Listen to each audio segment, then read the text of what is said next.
A very good afternoon everyone. चलिए बेटा start करने जा रहे हैं सेशन बेटा। और इस सेशन के अंदर हम कवर करने वाले हैं आपके साथ फाइनेंशियल स्टेटमेंट ऑफ कंपनी का शेड्यूल 3। जो हमारा टॉपिक चल रहा था दैट इज उसमें illustration number 5 from your study material. ठीक है बेटा, आपको एक कंपनी पानियर लिमिटेड के बैलेंस शीट बनानी है एज रिक्वायर्ड बाय शेड्यूल 3, और नोट्स देने को बोला हुआ है। ठीक है, डिस्कस करते जाएंगे। इक्विटी शेयर कैपिटल जो है बेटा 10 लाख है। कॉल्स इन एरियर गिवन है, बोलो क्या होना चाहिए? इक्विटी शेयर कैपिटल में से कॉल्स इन एरियर माइनस हो जाना चाहिए। यस। ठीक है। Land, building, plant, machinery, furniture, चारों प्रॉपर्टी प्लांट इक्विपमेंट की आइटम्स हो गई। General reserve, reserve and surplus, loan from state financial corporation आपका लॉन्ग टर्म बोरोविंग्स के अंदर चला जाएगा। इन्वेंट्री आपको अब यहाँ पर दो तरीके की गिवन है, फिनिश गुड्स और रॉ मटेरियल। ठीक है। देन आपको प्रोविजन फॉर टैक्सेशन गिवन है बेटा। Trade receivable, advances, then dividend payable, P and L, cash balance, cash at bank, loan unsecured. मतलब अगर यहाँ पर अनसिक्योर्ड लिखा है और यहाँ पर एक और लोन है तो आई कैन टेक कि ये वाला लोन जो है वो सिक्योर्ड होगा। ठीक है, बाकी तो नीचे अभी नोट्स हम पढ़ेंगे। चलो अब नीचे नोट्स में क्या बोला? 2000 इक्विटी शेयर इशू करेंगे for consideration other than cash. बोलो क्या करना चाहिए? इक्विटी शेयर कैपिटल के नोट के अंदर ब्रैकेट में स्पेसिफाई कर देना चाहिए। करेंट ट्रेड रिसीवेबल 52,000 जो है वो मोर देन 6 मंथ्स वाले हैं, तो जो मोर देन 6 मंथ्स वाले हैं उनको अलग दिखा दूंगा और बाकी 2 लाख में से माइनस करके अलग दिखा देंगे। आपको बेटा अभी इस क्वेश्चन के अंदर बिल्डिंग की कॉस्ट गिवन है। ठीक है, ऊपर जरा वैल्यू पढ़ना। यहाँ पर बिल्डिंग की वैल्यू है 3.5 लाख, और नीचे आपको क्या गिवन है? कॉस्ट गिवन है 4 लाख रुपए की, यानी बेटा 4 लाख। 50,000 रुपए की क्या होगी? डेप्रिसिएशन रही होगी। ठीक है, इसी तरीके से प्लांट मशीनरी फर्नीचर। और जब हम पीपी का नोट बनाकर चलेंगे तो मुझे कॉस्ट में से डेप्रिसिएशन लेस करके दिखानी होगी। फिर कह रहे हैं कि जो बैलेंस है 1.5 लाख रुपए का जो लोन का with S state financial corporation, वो उसके अंदर इंटरेस्ट इंक्लूडेड है। For is inclusive of interest 7500 for interest accrued but not due. कह रहे हैं लोन जो है वो secured by hypothecation plant and machinery है, तो मेंशन करना पड़ेगा बेटा ये चीज। कह रहे हैं कि जो बैंक का बैलेंस है 2000 वो शेड्यूल्ड बैंक के साथ नहीं है। और लास्ट आपको कह रहे हैं कि कंपनी को एक कॉन्ट्रैक्ट मिला हुआ है एक मशीनरी की इरेक्शन के लिए, जो अभी भी क्या है? इनकम्प्लीट है। ठीक है, तो जो ये बेटा इनकम्प्लीट वाला कॉन्ट्रैक्ट है, क्या एक तरीके से कैपिटल कमिटमेंट की तरह हो गया मेरा ये? तो इसको अलग से नोट्स में दिखा के चलेंगे। शुरू करूं?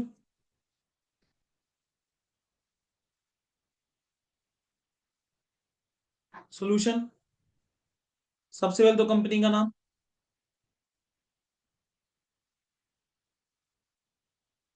फिर आपकी बैलेंस शीट एज एट 31 मार्च 2021 है बेटा। क्या आ जाएगा? पर्टिकुलर्स, नोट नंबर,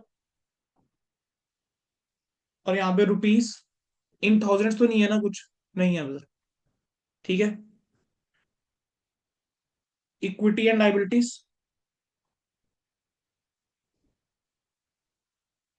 बोलो क्या क्या आएगा? शेयर होल्डर फंड आएगा बच्चों।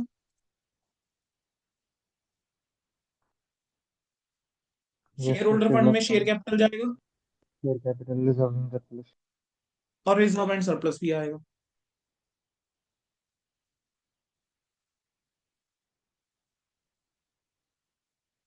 शेयर कैपिटल का नोट बनाना पड़ेगा। क्या मैं वैल्यू साथ के साथ लिख दूं जो जो हमें क्लियरली पता लग गई है? 10 लाख में से 1000 माइनस होगा तो 999 000 की वैल्यू चली जाएगी। रिजर्व एंड सरप्लस का note number 2।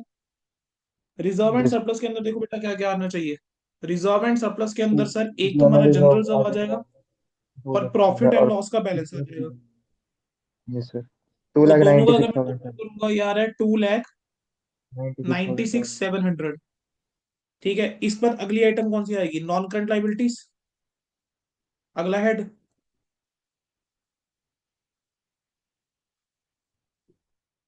Non current liabilities के अंदर लॉन्ग टर्म बोरोइंग्स जाएगा। Yes sir.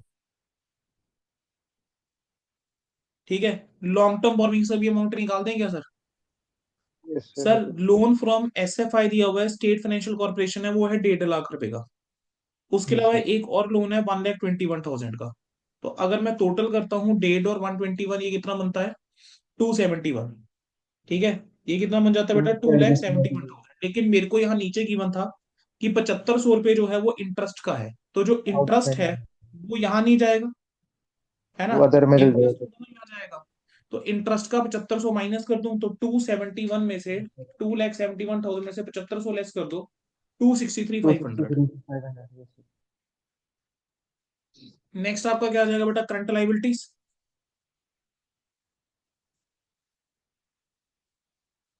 करंट लाइबिलिटीज में सबसे पहले क्या आ जाएगा, ट्रेड पेबल्स।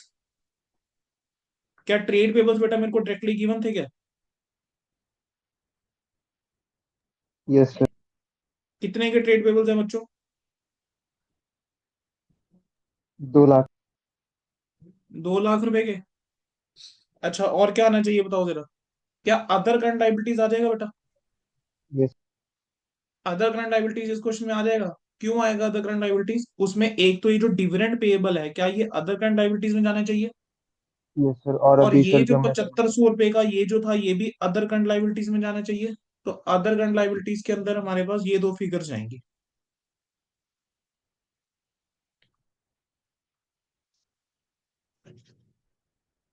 67,500 आ जाएगा सर। 67,500।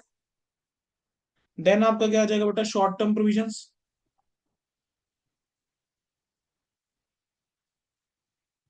शॉर्ट टर्म प्रोविजन में क्या आने वाला था सर? कौन सी आइटम की ऐसे लिखा मैंने, short term provision, provision for sir taxation जो प्रोविजन गिवन फॉर था बेटा, ठीक टैक्सेशन है। तो 68,000। 68,000 ये आएगा आपका। टोटल करेंगे, एसेट्स में आ जाएंगे। एसेट में सबसे पहले नॉन करंट एसेट्स। अब नॉन करंट एसेट्स के अंदर पहली आइटम प्रॉपर्टी प्लांट इक्विपमेंट।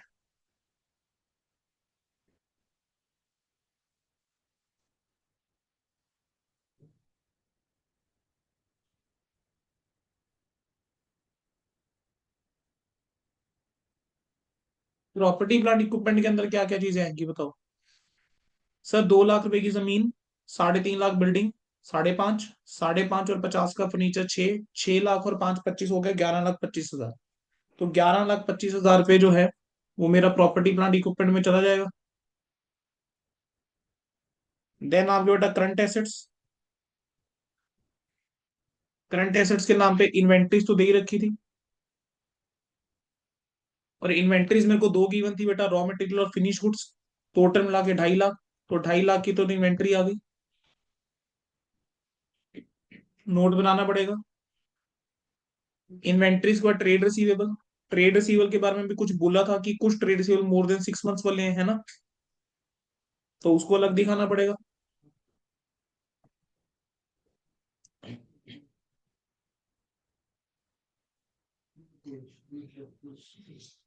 कितने के ट्रेड रिसीवेबल बेटा? 2 लाख के टोटल। अच्छा, फिर आपका कैश और कैश इक्विवेलेंट्स आ जाएगा बेटा। सर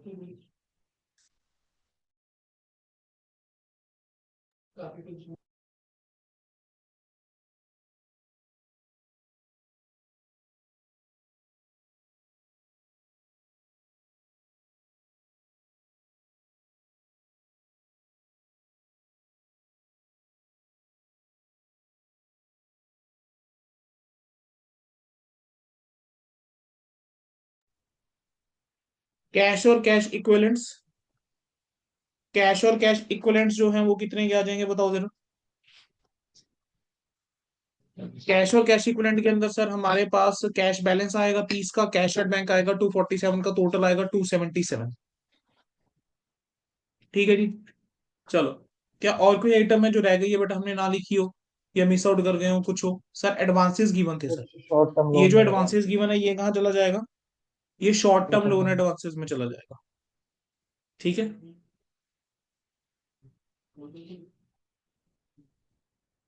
समझ आ गया बेटा?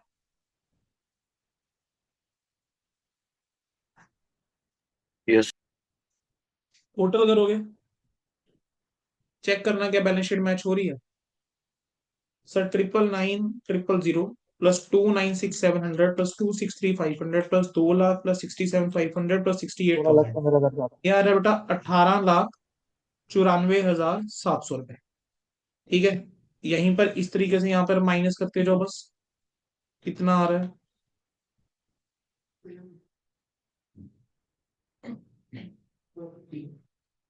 मैच है क्या?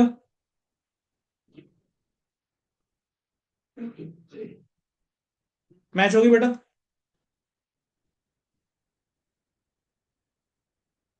Yes sir, yes sir. Done. अब क्या बनाना है बेटा? सिर्फ नोट्स। चलो नोट्स टू कौन से में आ रहा है?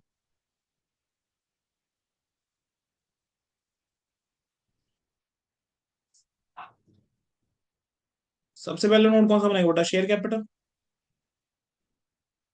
अब शेयर कैपिटल के अंदर बेटा देखो, मुझे क्वेश्चन के अंदर दो ऑथराइज कैपिटल नहीं बताई थी कितनी है, but I can write authorise capital. ठीक है। अब ऑथराइज कैपिटल में मैंने लिख दिया पहला equity share capital. Equity share capital या इक्विटी शेयर कैपिटल लिख के उसके नीचे ऑथराइज भी लिख सकते हो। 10 10 लाख की थी बेटा टोटल। ठीक है। क्या मेरे को शेयर का प्राइस दिया था? सर फेस वैल्यू गिवन थी 100 है। ठीक है। इस बार 10 का शेयर नहीं है, कितने का शेयर है? 100 का। तो क्या करेंगे बोलो? 10 लाख को 100 से डिवाइड करूंगा, 10,000 आता है। तो 10,000 शेयर्स ऑफ ₹100 ईच। तो ऑथराइज कैपिटल कितने की होगी बेटा? 10 लाख रुपए की होगी। बैलेंस शीट में नहीं लेकर जाए तो सिंगल लाइन ड्रॉ कर दी। फिर क्या आ जाएगा? Issued, subscribe and called up capital.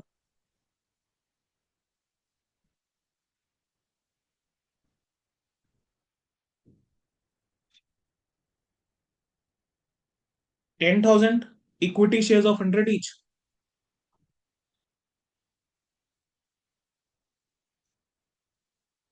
Total करोगे कितना? 10 लाख।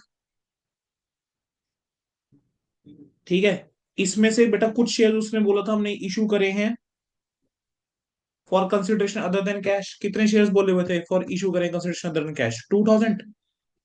तो आउट ऑफ अबव 2,000 शेयर्स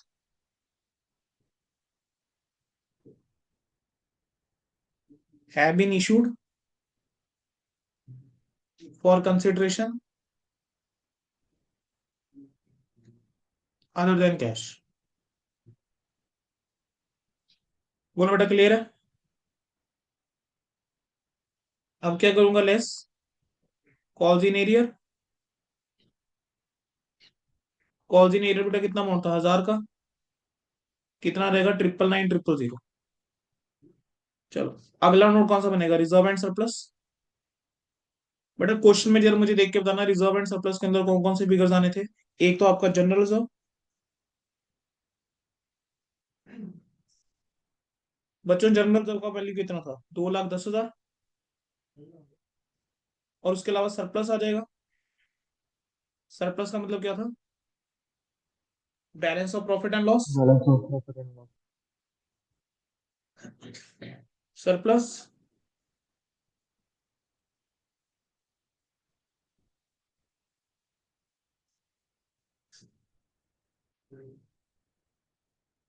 कितना था? 67, सॉरी 86,700। 86,700। 2,96,700 आ गया।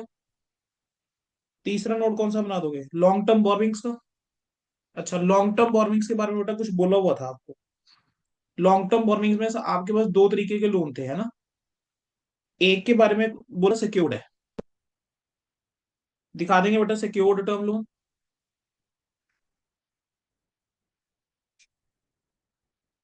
जो आपका सिक्योर टर्म लोन आएगा क्या लिखूंगा उसके नीचे? Loan from state finance corporation. कितने का लोन था? सर 1,50,000 का था, लेकिन सर 7,500 माइनस करने हैं हमने। इसके ब्रैकेट में क्या लिखना पड़ेगा? अगर सिक्योर्ड है आपको बताना पड़ेगा ना किसके अगेंस्ट सिक्योर्ड है। तो secured by hypothecation of plant and machinery. Given था मुझे क्वेश्चन।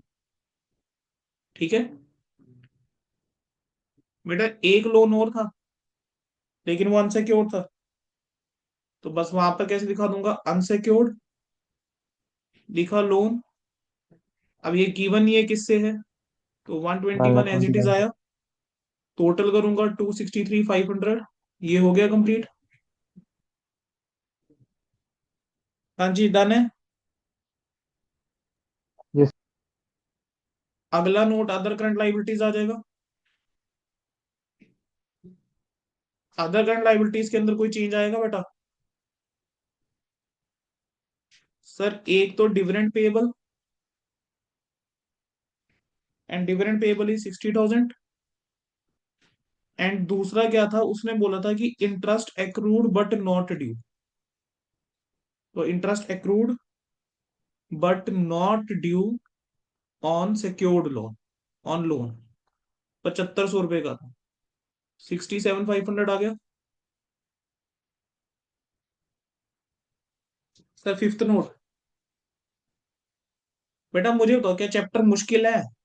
मुश्किल नहीं है ना, बस हमें यहाँ पर अगर फॉर्मेट पता है क्या क्या डिस्क्लोजर देना होता है, बस टाइम लगता है क्वेश्चन को करने में, है ना। तो मुझे यहाँ पर बेटा प्रोविजन फॉर टैक्सेशन गिवन था।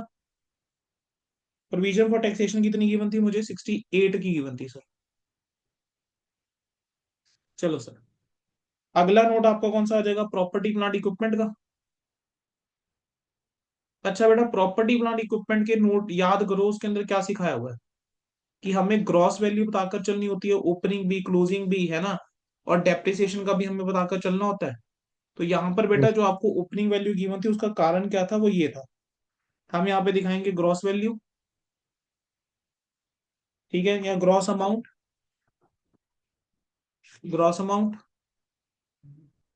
जितना डेप्रिसिएशन होगा वो अलग दिखाऊंगा, और डेप्रिसिएशन लेस करके नेट अमाउंट या क्लोजिंग बैलेंस जो है आपका वो आ जाएगा। इसके अंदर में बस सबसे पहले क्या था? लैंड था, बिल्डिंग थी, प्लांट एंड मशीनरी था बच्चे,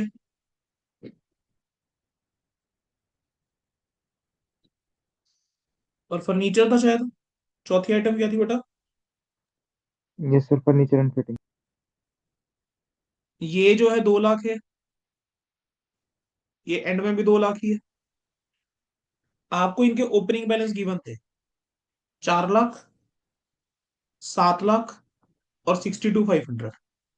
और आपको ट्रायल बैलेंस के अंदर जो फिगर गिवन था वो था 3.5 लाख रुपए का। ये गिवन था 5,25,000 का, और ये गिवन था 50,000 का। तो बेटा आपका ये जो डिफरेंस है ना बीच में, ये 50,000, ये और कुछ नहीं, ये बैलेंसिंग फिगर है। ये 1,75,000 और कुछ नहीं, बैलेंसिंग फिगर है बेटा। ये दिखाना पड़ेगा, नहीं तो मार्क्स नहीं मिलेंगे। अगर आपको इस बच्चे ने डायरेक्टली लिख दिया तो टोटल तो उसका भी वही बन रहा है, लेकिन मार्क्स नहीं मिल पाएंगे बेटा। ठीक है। अगला नोट इन्वेंट्रीज का। सर इन्वेंट्रीज में मुझे याद आ रहा है, दो तरह की इन्वेंट्री गिवन थी, एक रॉ मटेरियल और दूसरा बेटा फिनिश गुड्स। मुझे रॉ मटेरियल का बताना बेटा, रॉ मटेरियल की इन्वेंट्री कितने की थी? 50,000 की। और फिनिश गुड्स की इन्वेंट्री 2 लाख। तो टोटल कितना आ जाएगा बेटा? 2.5 लाख। अच्छा यहाँ पे टोटल करना रह गया, टोटल कर लेना बेटा। टोटल करोगे, सबका टोटल करते जाना। 13,62,500। 2,37,500। 11 ये आ लाख रहा है 11,25,000। 25,000। Note number 8, trade receivable. बताओ बेटा, ट्रेड रिसीवेबल के अंदर क्या आएगा? Debts outstanding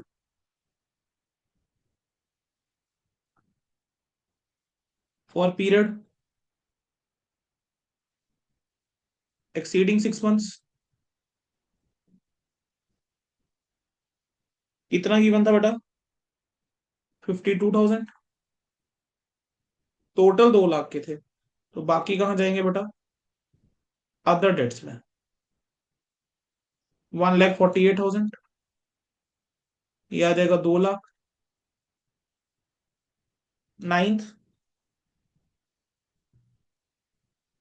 cash and cash equivalents.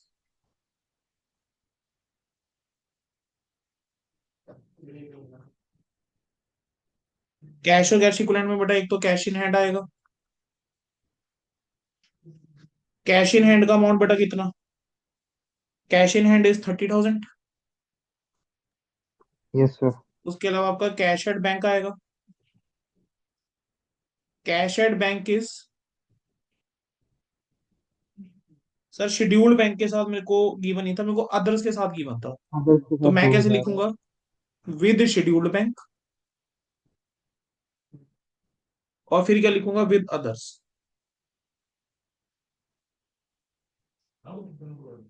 Others में ब्रैकेट में बैंक का नाम लिख देना। परफेक्ट करके कुछ था बेटा, क्या था परफेक्ट बैंक ना? कितना कितना अमाउंट था सर आपको? अदर्स के साथ 2000, वाला अमाउंट गिवन था, कितना था अदर्स के साथ वाला बेटा? 2000 है sir. 2000।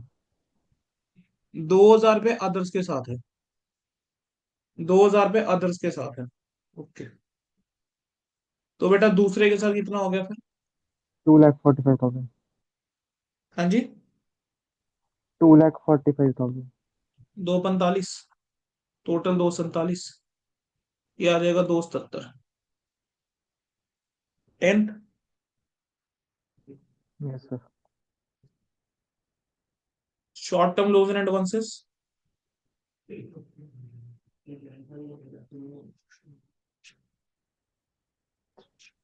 Sir short term loan and advance का कंपलसरी है बताना। बच्चे बनाना ही पड़ेगा, वहां ऊपर शॉर्ट टर्म लिखा नहीं हुआ ना बेटा।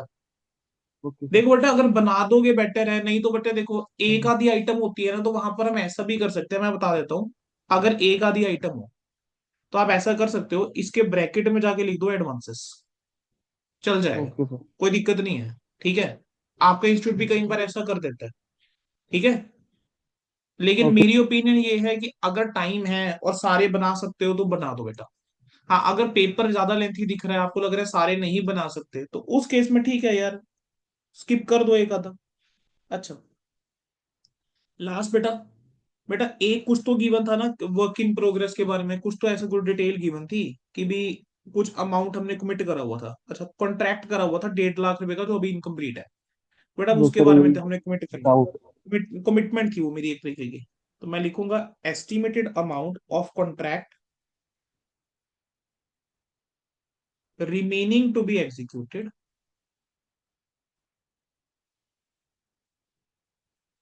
estimated amount of contract remaining to be executed on capital amount, on capital account and not provided for। कह रहे हैं कि हमने इसके लिए ना कोई प्रोविजन नहीं क्रिएट करी हुई। ठीक है, लेकिन 1.5 लाख रुपए का जो है हमारा अमाउंट है, हम लिख रहे हैं it has been assumed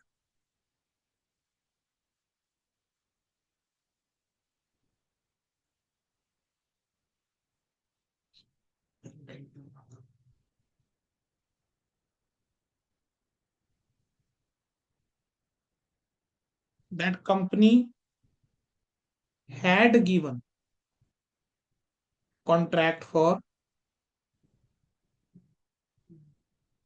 erection of machinery। बेटा जैसा आपका इंस्टीट्यूट लिखवाता है, कहता है, बिल्कुल वैसे ही नोट लिखवाया।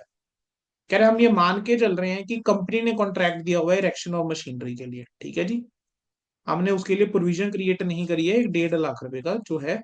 ठीक है, हमने प्रोविजन क्रिएट नहीं करी। तो बस एक ये पॉइंट था बेटा जो आपको नहीं पता होगा, बट अदरवाइज बाकी आई थिंक हो गया होगा। हाँ जी बच्चों, क्लियर है? Yes sir. डन बच्चे। तो हमने आज बेटा इलुस्ट्रेशन नंबर 5 कर लिया, ये मेरी तरफ से ओवर है बच्चे।